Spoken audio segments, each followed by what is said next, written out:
আসসালামু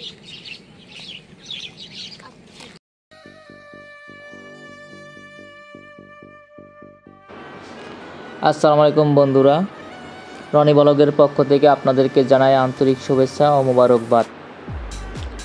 তো বন্ধুরা, আজকে আমি চলে আসছি গাবখান দানসিঁড়ি ইউনিয়ন পরিষদে অবস্থিত চরবাটারা কান্দা গ্রামে কবি জীবনানন্দ দাশ সংগ্রহশালা ও পাঠাগার দেখতে।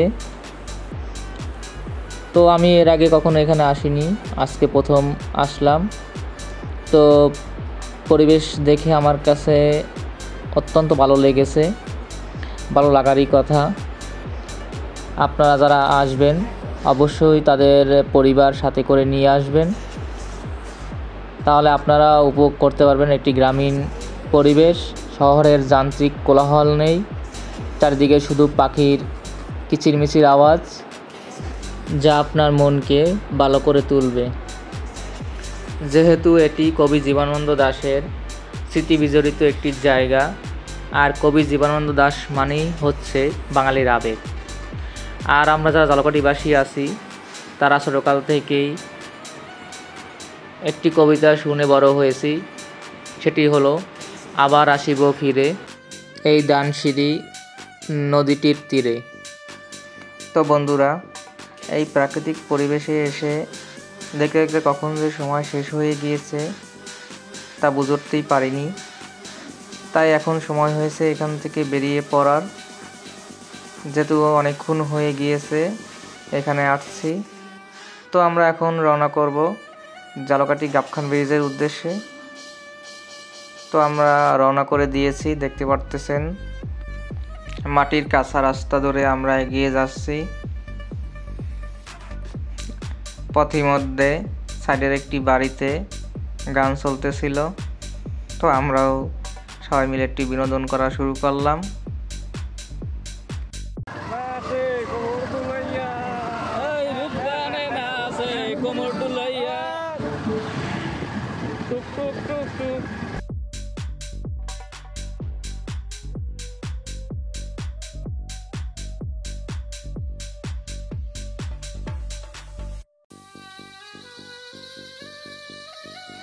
তো বন্ধুরা, রাস্তার দুই সাইডে দেখতে পারতেছেন সারি সারি ফসলের মাঠ, যা আপনার মনে একটি প্রশান্তির ছায়া ফেলবে। আমরা এখন চলে এসেছি মহাসড়কের কাছাকাছি। তো দেখতে পারতেছেন স্বাগতম ঝালকাঠি লেখা। তো এখান থেকে আমরা গাবখান ব্রিজের উদ্দেশ্যে রওনা করেছি। তো পথিমধ্যে আপনারা দেখতে পাবেন গাবখান দানসিঁড়ি ইউনিয়ন পরিষদ, এবং সামনে গেলে ছত্রকান্দা বাজার।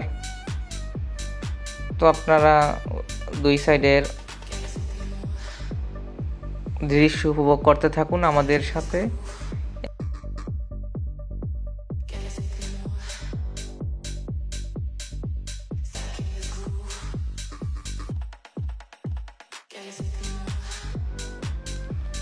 তো বন্ধুরা, বর্তমানে আমরা এখন এসে গেছি ছত্রকান্দা বাজার, যেখানে বিকালবেলা গ্রাম্য হাট বসে। তো সেই কারণে একটু যানজট দেখতে পারতেছেন রাস্তার দুই সাইডে।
বন্ধুরা, দুই সাইডের প্রাকৃতিক পরিবেশ উপভোগ করতে করতে আমরা চলে আসছি গাবখান ব্রিজের ডালে। তো এই মুহূর্তে আমরা গাবখান ব্রিজে উঠতেছি আমাদের বাইক নিয়ে। তো আপনারা দেখতে পারতেছেন সামনেই ঝালকাঠি গাবখান ব্রিজ। তো আমরা এই মুহূর্তে আমাদের বাইক চালিয়ে ব্রিজের উপরে উঠে গিয়েছি।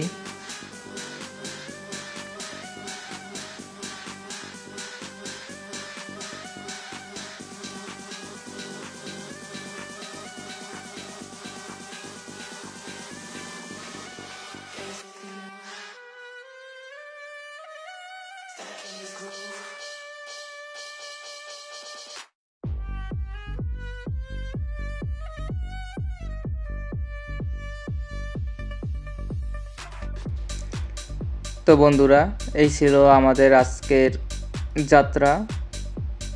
যারা এতক্ষণ আমার এই ভিডিওটি দেখেছেন তাদের সকলকে জানাই অসংখ্য ধন্যবাদ। আপনারাও চাইলে ঘুরে আসতে পারেন ছুটির দিনে এই রকম গ্রাম্য পরিবেশে। তো সকলের সুস্থতা কামনা করে আজকে আমি বিদায় নিচ্ছি। দেখা হবে নতুন কোনো ভিডিওতে। সে অবধি আপনারা ভালো থাকুন।